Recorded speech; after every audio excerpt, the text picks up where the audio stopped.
The Book of Esther, Chapter 1. These events happened in the days of King Xerxes, who reigned over 127 provinces stretching from India to Ethiopia. At that time, Xerxes ruled his empire from his royal throne at the fortress of Susa. In the 3rd year of his reign, he gave a banquet for all his nobles and officials. He invited all the military officers of Persia and Media, as well as the princes and nobles of the provinces. The celebration lasted 180 days, a tremendous display of the opulent wealth of his empire and the pomp and splendor of his majesty. When it was all over, the king gave a banquet for all the people, from the greatest to the least, who were in the fortress of Susa. It lasted for 7 days and was held in the courtyard of the palace garden. The courtyard was beautifully decorated with white cotton curtains and blue hangings, which were fastened with white linen cords and purple ribbons to silver rings embedded in marble pillars. Gold and silver couches stood on a mosaic pavement of porphyry, marble, mother of pearl, and other costly stones. Drinks were served in gold goblets of many designs, and there was an abundance of royal wine, reflecting the king's generosity. By edict of the king, no limits were placed on the drinking, for the king had instructed all his palace officials to serve each man as much as he wanted. At the same time, Queen Vashti gave a banquet for the women in the royal palace of King Xerxes. On the 7th day of the feast, when King Xerxes was in high spirits because of the wine, he told the 7 eunuchs who attended him, Mehuman, Biztha, Harbona, Bigtha, Abagtha, Zethar, and Carcass, to bring Queen Vashti to him with the royal crown on her head. He wanted the nobles and all the other men to gaze on her beauty, for she was a very beautiful woman. But when they conveyed the king's order to Queen Vashti, she refused to come. This made the king furious, and he burned with anger. He immediately consulted with his wise advisers who knew all the Persian laws and customs, for he always asked their advice. The names of these men were Karshina, Shethar, Admatha, Tarshish, Merez, Marsina, and Memucan, 7 nobles of Persia and Media. They met with the king regularly and held the highest positions in the empire. "What must be done to Queen Vashti?" the king demanded. "What penalty does the law provide for a queen who refuses to obey the king's orders, properly sent through his eunuchs?" Memucan answered the king and his nobles, "Queen Vashti has wronged not only the king, but also every noble and citizen throughout your empire. Women everywhere will begin to despise their husbands when they learn that Queen Vashti has refused to appear before the king.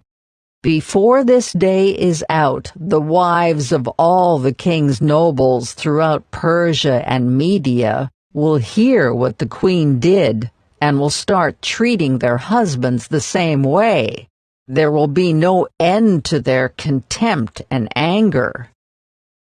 So if it please the king, we suggest that you issue a written decree, a law of the Persians and Medes that cannot be revoked. It should order that Queen Vashti be forever banished from the presence of King Xerxes, and that the king should choose another queen more worthy than she. When this decree is published throughout the king's vast empire, husbands everywhere, whatever their rank, will receive proper respect from their wives." The king and his nobles thought this made good sense, so he followed Memucan's counsel. He sent letters to all parts of the empire, to each province in its own script and language, proclaiming that every man should be the ruler of his own home and should say whatever he pleases. Esther, chapter 2. But after Xerxes' anger had subsided, he began thinking about Vashti and what she had done and the decree he had made. So his personal attendants suggested, "Let us search the empire to find beautiful young virgins for the king. Let the king appoint agents in each province to bring these beautiful young women into the royal harem at the fortress of Susa. Hegai, the king's eunuch in charge of the harem, will see that they are all given beauty treatments. After that, the young woman who most pleases the king will be made queen instead of Vashti." This advice was very appealing to the king, so he put the plan into effect. At that time, there was a Jewish man in the fortress of Susa, whose name was Mordecai, son of Jair. He was from the tribe of Benjamin and was a descendant of Kish and Shimei. His family had been among those who, with King Jehoiakim of Judah, had been exiled from Jerusalem to Babylon by King Nebuchadnezzar. This man had a very beautiful and lovely young cousin, Hadassah, who was also called Esther. When her father and mother died, Mordecai adopted her into his family and raised her as his own daughter. As a result of the king's decree, Esther, along with many other young women, was brought to the king's harem at the fortress of Susa and placed in Hagai's care. Hegai was very impressed with Esther and treated her kindly.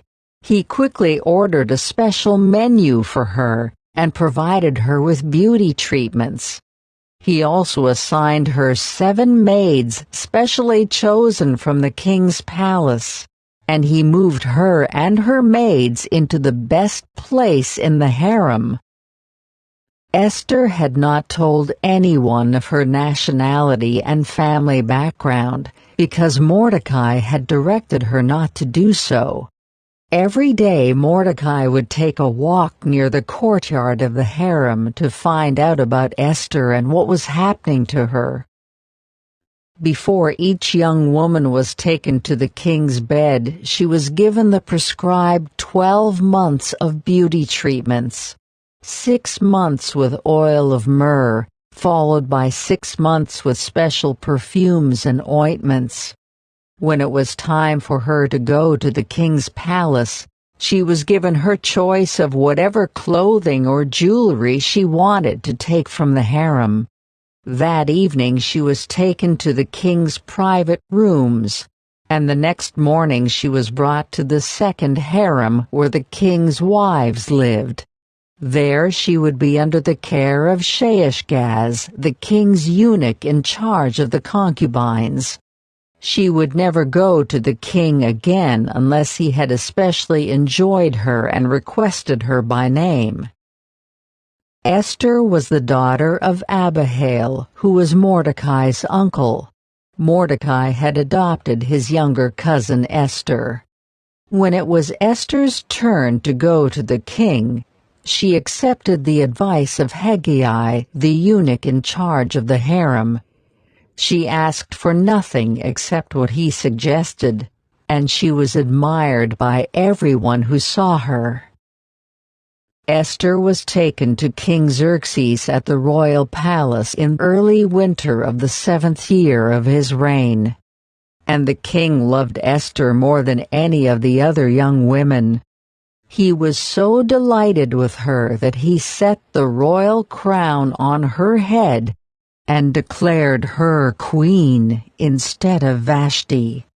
To celebrate the occasion, he gave a great banquet in Esther's honor for all his nobles and officials, declaring a public holiday for the provinces and giving generous gifts to everyone.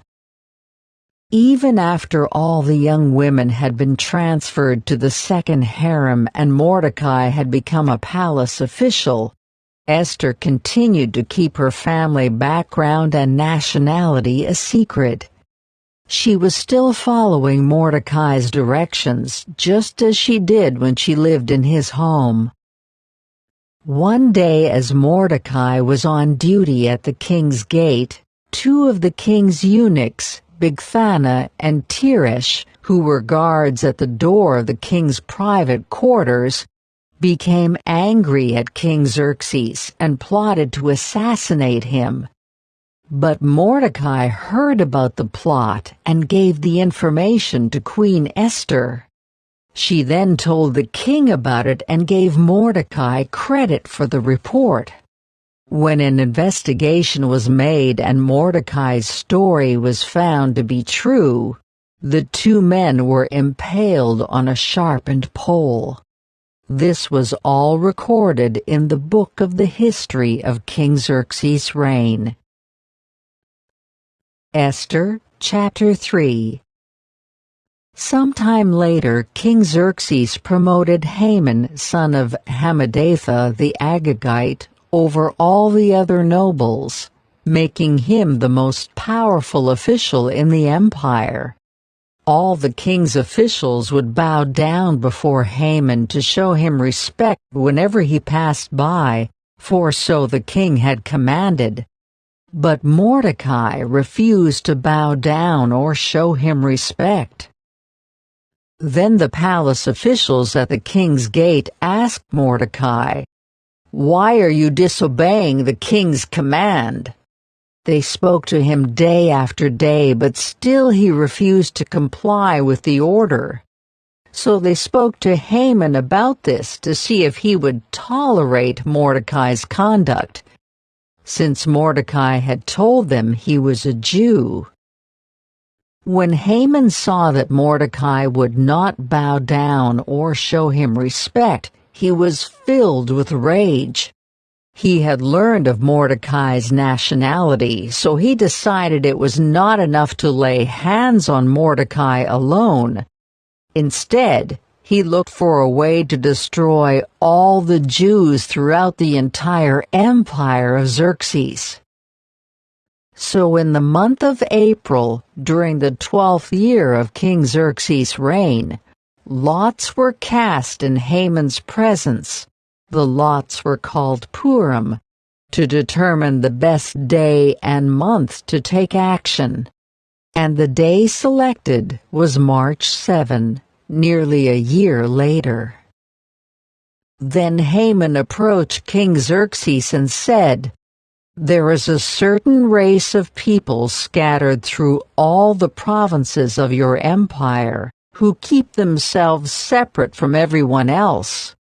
Their laws are different from those of any other people, and they refuse to obey the laws of the king.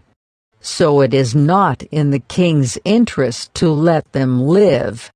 If it please the king, issue a decree that they be destroyed, and I will give 10,000 large sacks of silver to the government administrators to be deposited in the royal treasury."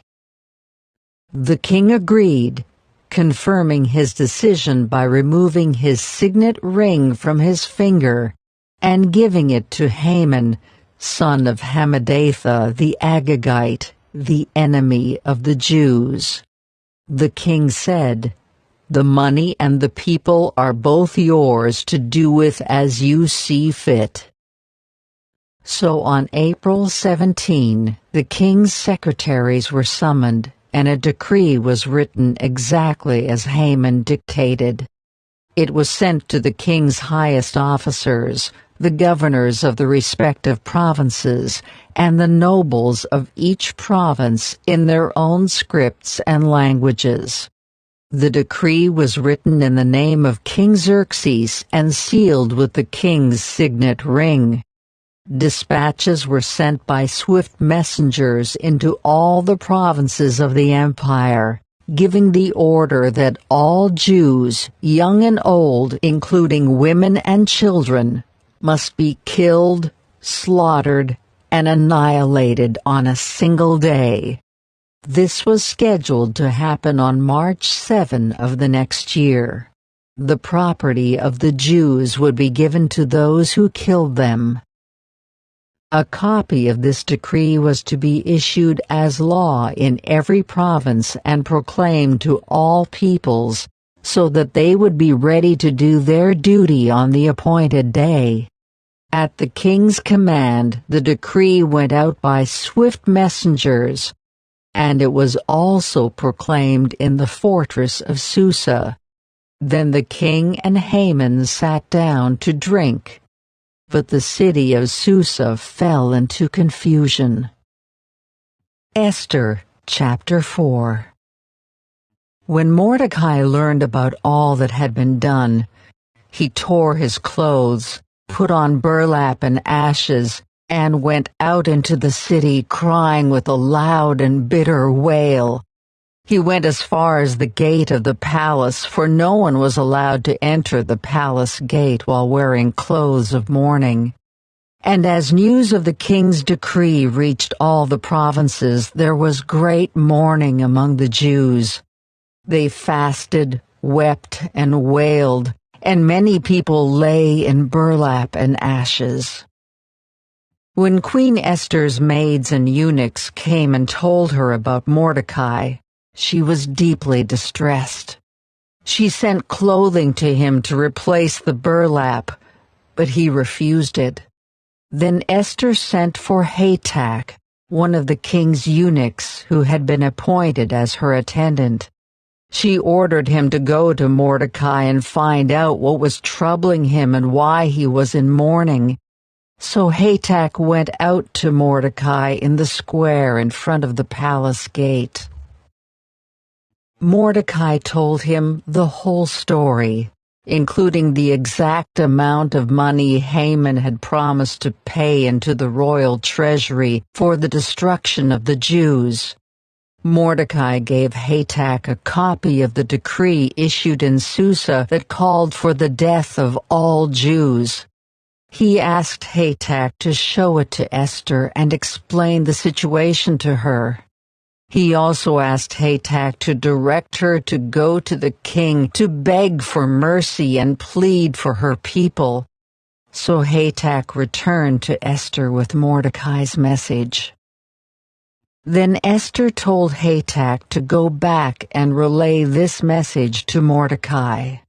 All the king's officials and even the people in the provinces know that anyone who appears before the king in his inner court without being invited is doomed to die unless the king holds out his gold scepter.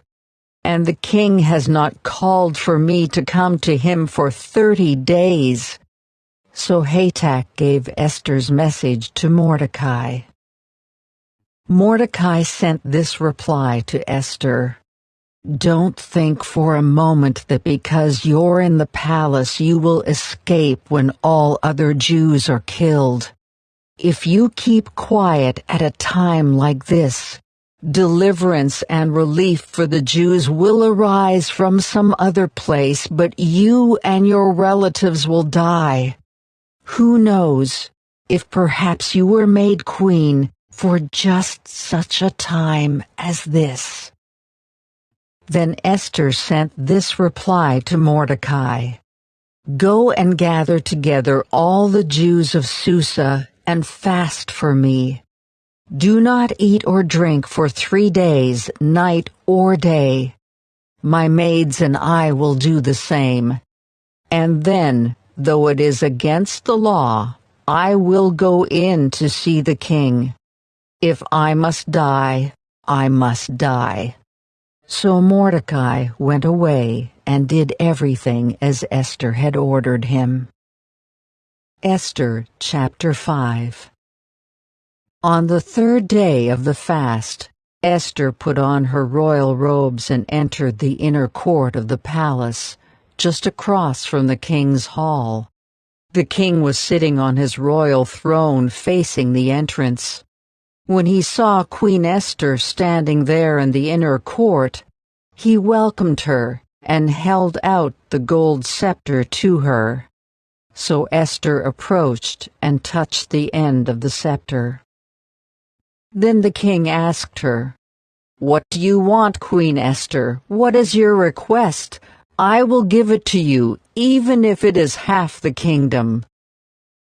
And Esther replied, "If it please the king, let the king and Haman come today to a banquet I have prepared for the king."